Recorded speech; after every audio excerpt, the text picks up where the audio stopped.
Hey everyone, this is High Priestess Tana, and I'm back with a part 2 for what happened to the Nottoway Plantation. What caused that fire? We already did part 1, and it was quite interesting, and I think it was very straightforward, but I'm going to ask, for Spirit to show me some additional information, and we're going to wrap this reading up.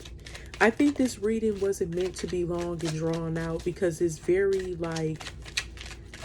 direct from part 1. So I would like to ask my ancestors, guides, angels, the Most High God to, we got the nightshade. So the nightshade is like a poisonous herb, from my understanding, that could be used in like voodoo and conjure work, root work. It has, from my understanding, some toxic, poisonous qualities. Let's see what else is going on. We got separate ways, and it's in reverse. So I feel like with this being in reverse like this, I feel like some of the spirits are still attached to the land, although the plantation had burned down to the ground, and it's basically like, how would I say it? Like a frame with very little infrastructure left. Is very damaged, severely damaged. But I feel like some spirits are still earthbound, and they have not separated themselves from that plantation. I think they've dwelled there so long that they don't really know how to separate from that land per se, or that particular place of residence. We have decision. If you look here, there are a lot of like spirits on this card with decision. A decision has to be made about whether or not, I think some of the spirit souls feel venerated or at rest, at peace, but then again, some may have to make the decision if they want to stay earthbound or do they want to fully cross over. Yeah, but the nightshade, that's deep. That could represent somebody doing some type of magic with herbs or something like that, or something to cause something to happen that could be of ill intent. If I'm not mistaken, we have the gypsy in reverse. When I think of the term gypsy, gypsies usually move, right? A lot. They're very like nomadic type of people. I prefer to use the term Roma, but some people say Roma gypsy. But a gypsy typically moves from place to place. I feel like, again, once again, some of the spirits of the ancestors slash slaves still resides on that land, and they're not going anywhere. I think they feel comfortable in that dwelling because they may be afraid to, I don't know, like maybe travel, or I would say, like, when I mean travel, I'm not obviously talking about physically. From a spiritual standpoint, if that's all you know, that's what you become comfortable with. And when I'm thinking of a gypsy, a gypsy usually travel, make money by putting on certain acts and stuff. Typically, when I'm thinking of the typical, like acts for money, like do readings or something like that, I believe that someone, with this being in reverse, also being a gypsy type of energy is someone who's very free spirited, like a what you call that, like a free spirit slash very just outgoing bohemian type of person. Like, they don't care about clothes and shoes and material things and having a lot of money. But I feel like also, when I'm thinking of not moving, I'm thinking of, since the place is in ruins, somebody could feel like they are without a home, obviously, because if people resided there, maybe this was the owner's home too as well. I don't know if they lived there. It was a historical place, but from my understanding, it became a resort. So with Gypsy being in reverse, I feel like somebody feel like they don't have a home, and this could be physical people here in the land of the living, and not versus just the other energies, the spirits, the ancestors, the former slaves. I feel like some people, whether living or not, or a spirit, feel like they don't have any home to go to, like they can't go from place to place or something. hmm that really is a doozy. I'm thinking about what I just said. That's crazy, because usually a gypsy will go from home to home, but they feel like they can't go nowhere else because that's all what they had known, and like energetically they wouldn't feel comfortable going to another place. We gonna move on because that this is sounding crazy. The siren, we just saw that siren card popped out in the first part of the reading. So this is definitely dealing with some type of water spirits, or somebody could someone, this could have been a woman's energy. I would like to elaborate on this furthermore. There could have been a very attractive woman who resided in that space, and she could have been very like abundant or something, or very alluring, very sexually attractive, or I don't know if this could have been one of the former slaves slash ancestors, or a woman who could have been, I don't know, linked to the former slave master, owner, whatever the hell, it's fucked up. But I believe that, I don't know why I think that one of the slaves could have been like someone who could have got like extra privileges because she was very beautiful. She could have been maybe of mixed race or something. I'm thinking too, because I'm thinking like long flowing hair like a mermaid.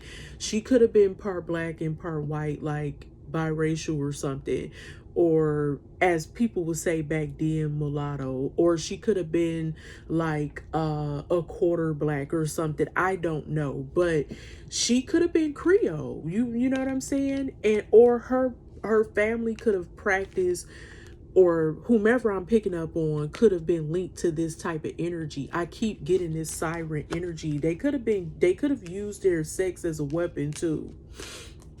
All right, we have Pomajira, Hyena dies, Sete Encruzildas, oh Lord, Encrucijadas, right? So this is definitely talking about a woman who could be like, this is like a woman of like the seven crossroads, I want to say. This, and you see this woman has like, look like gold nuggets or something. She looks like she's abundant and wealthy, and I feel like hmm hmm I feel like this woman is connected to some, maybe she did voodoo or something on a plantation. Maybe she took different routes of like how to gain abundance when it came to using magic or something. She could have been initiated and, I don't know, attracting abundance of some sort or something like that. Or somebody went to, like, they petitioned for a deity or something that may be over that type of stuff, like abundance, prosperity, beauty, and, all this stuff, longevity or something. We have rebirth, and it's in reverse. This is indicating what I'm picking up on intuitively, that there is no hope for this plantation to be rebuilt. I don't think it's going to be possible. Rebirth, resurgence, transformation, not getting none of that. I could be wrong, but I don't think there's any hopes for re-innovation. It's pretty much fucked up and burned down to the ground, literally. I don't know how they're going to restore that. That's like 160 years worth of history that has been destroyed. And yeah, It's wild.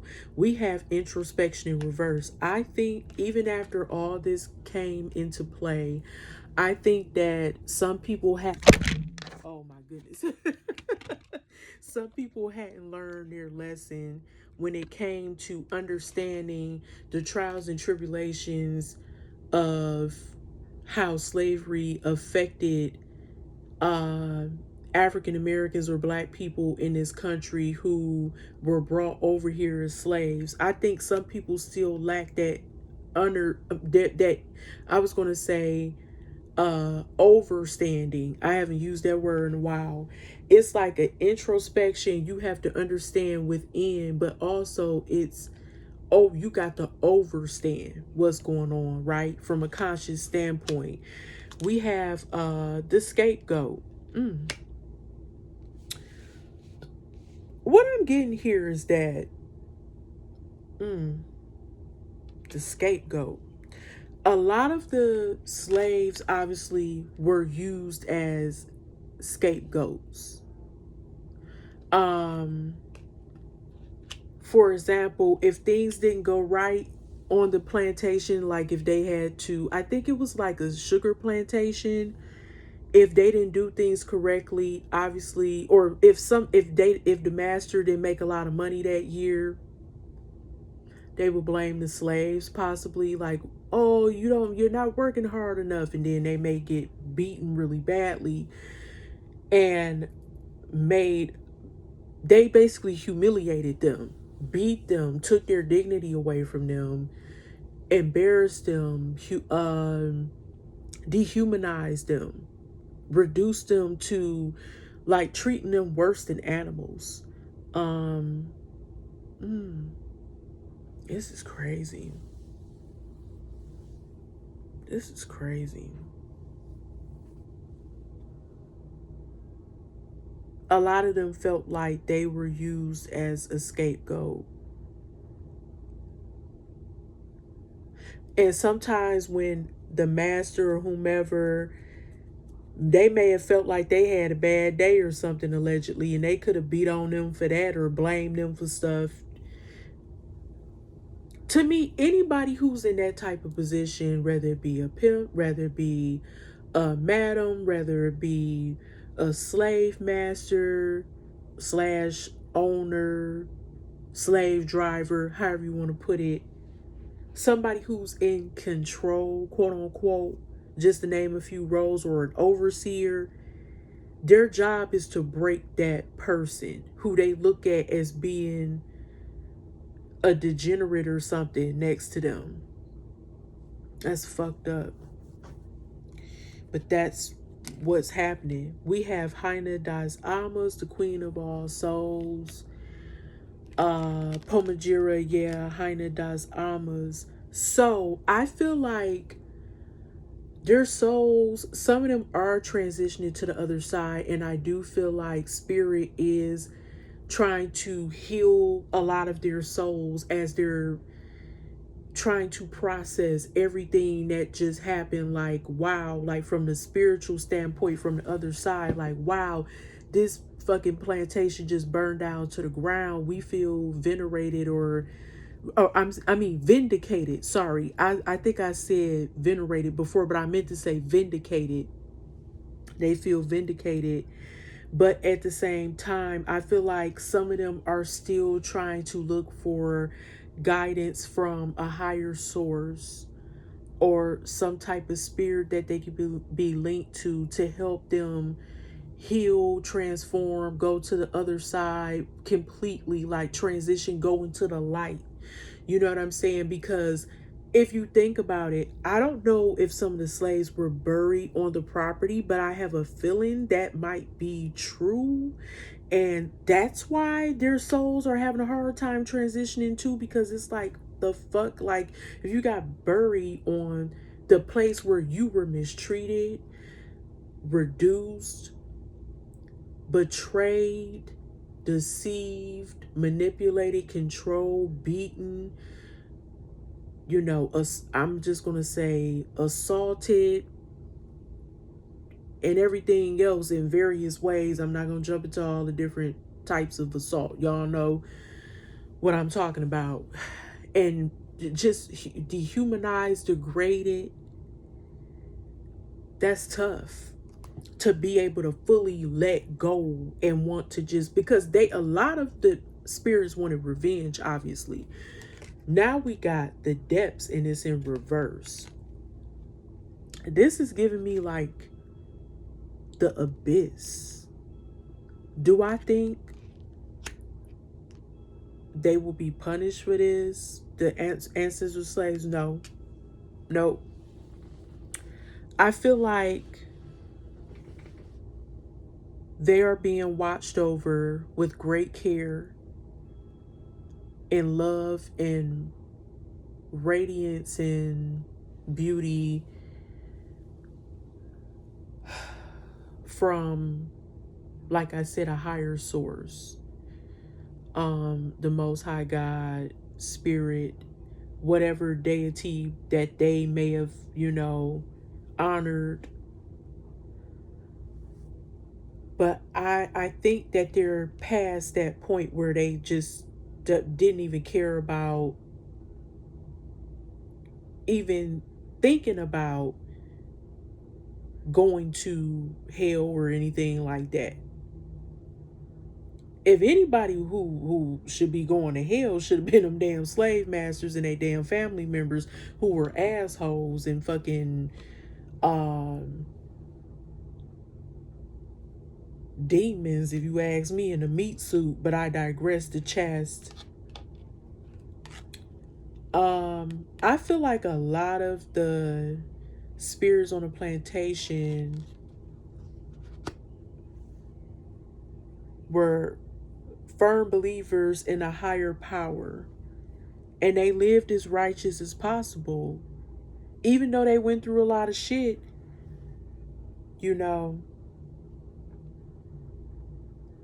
They still managed to keep their purity, like their spirit was still pure in a lot of cases, even though they went through hell on earth.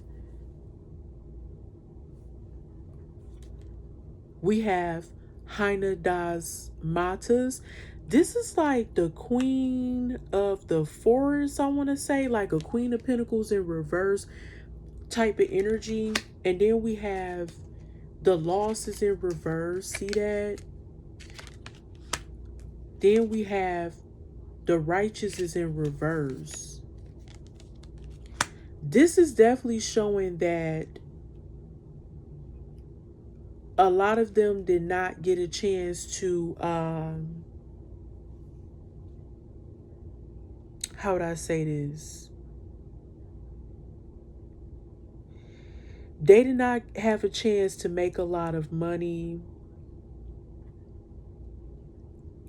and take good care of themselves.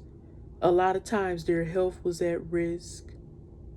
Even their mental state at times obviously was at risk, and they weren't stable even in that regard sometimes, because you always got somebody degrading you, and it's very one-sided. Like, they're pimping you in so many ways. Like, they're working you like a dog while they getting all the money. They wasn't paying them shit.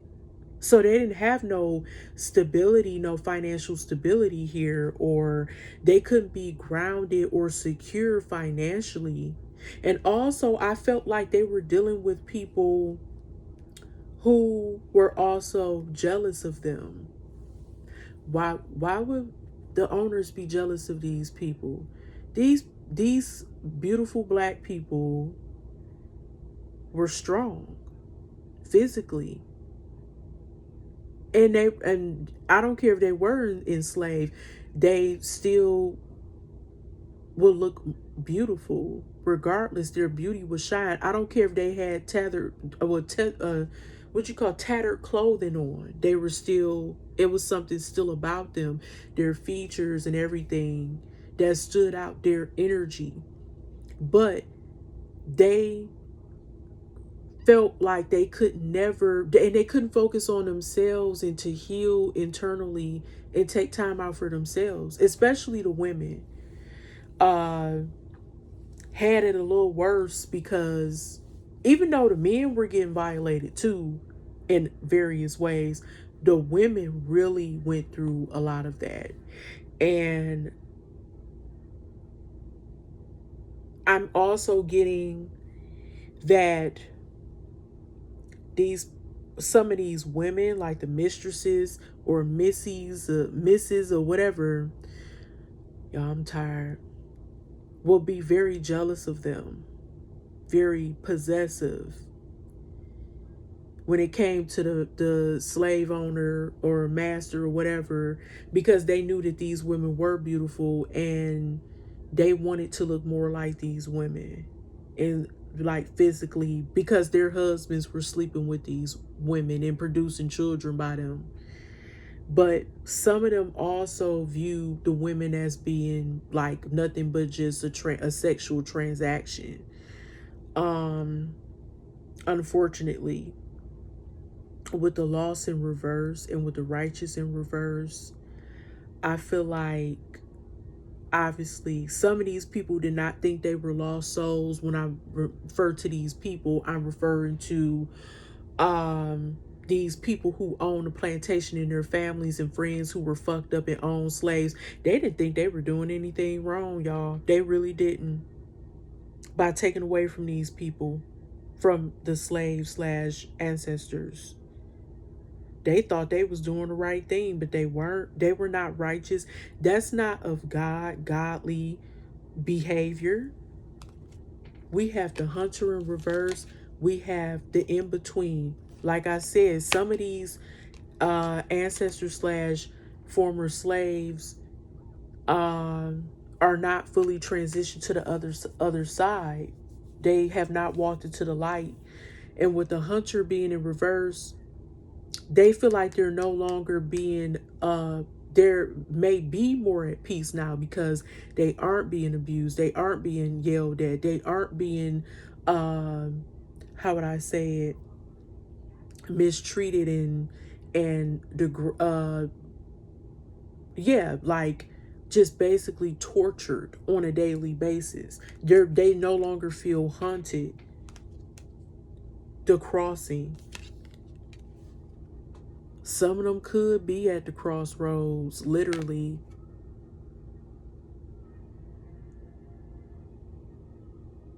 Or this could also be indicating that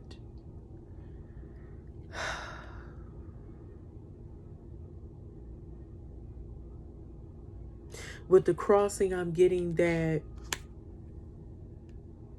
it is time to make that transition.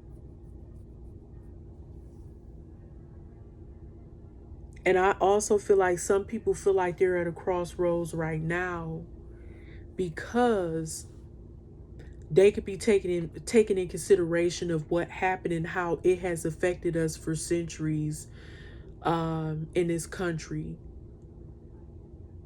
of what the devastation and the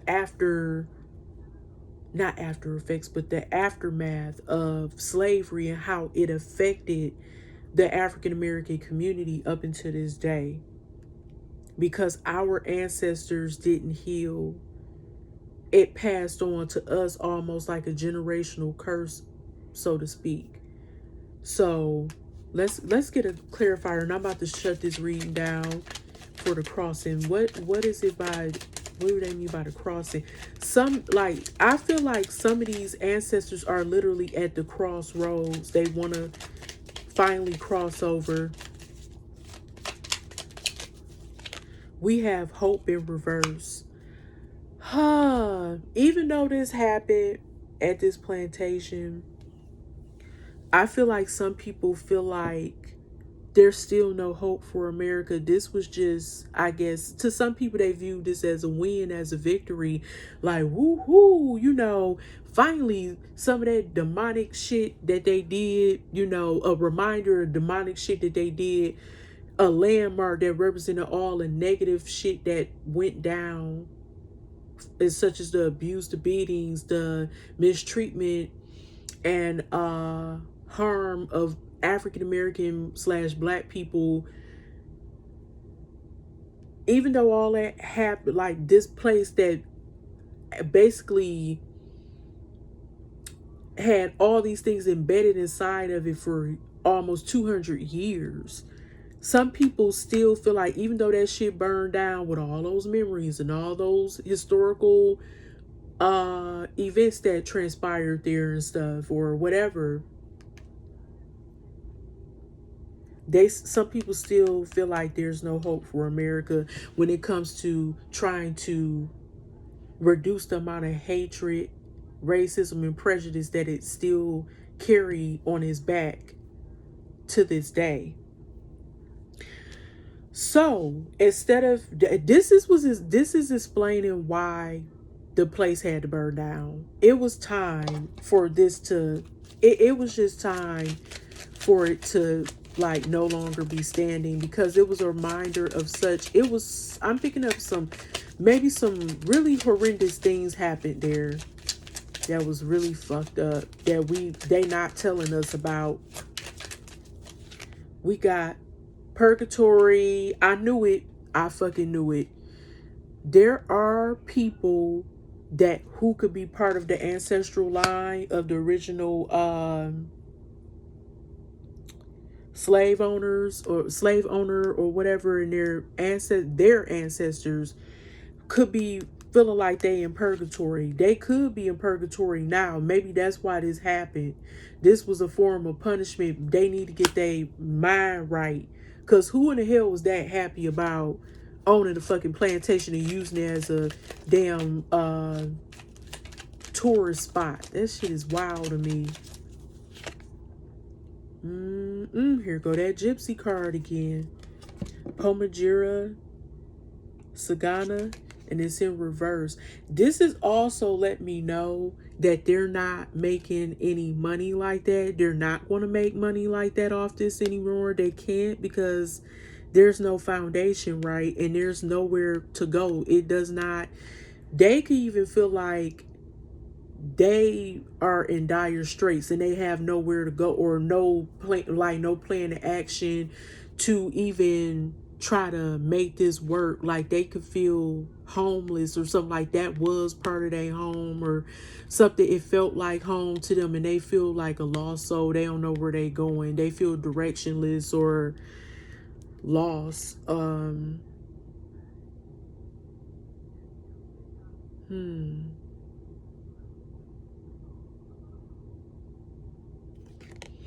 I feel like that was like their history and tradition and all this other stuff. And that was, I think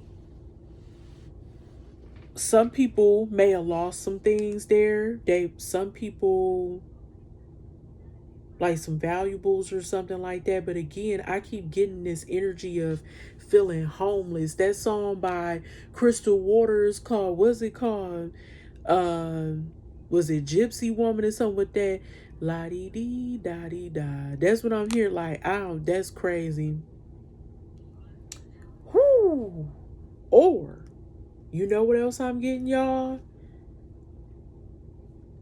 It could be a vengeful, a spirit that was attached to this plantation, who could have felt like she was used for sex or something, or for entertainment, but they did not pay her a lot of.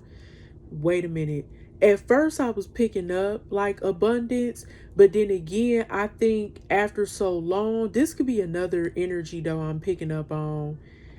Maybe they felt like they were being used for the wrong reasons, like they were entertaining, but it was also for like not the right reasons. Like maybe in a plantation or something, maybe they were sleeping with men who could have had money, allegedly, but how they got their money was very I guess you would say not underhanded, but it wasn't the most in the most traditional sense.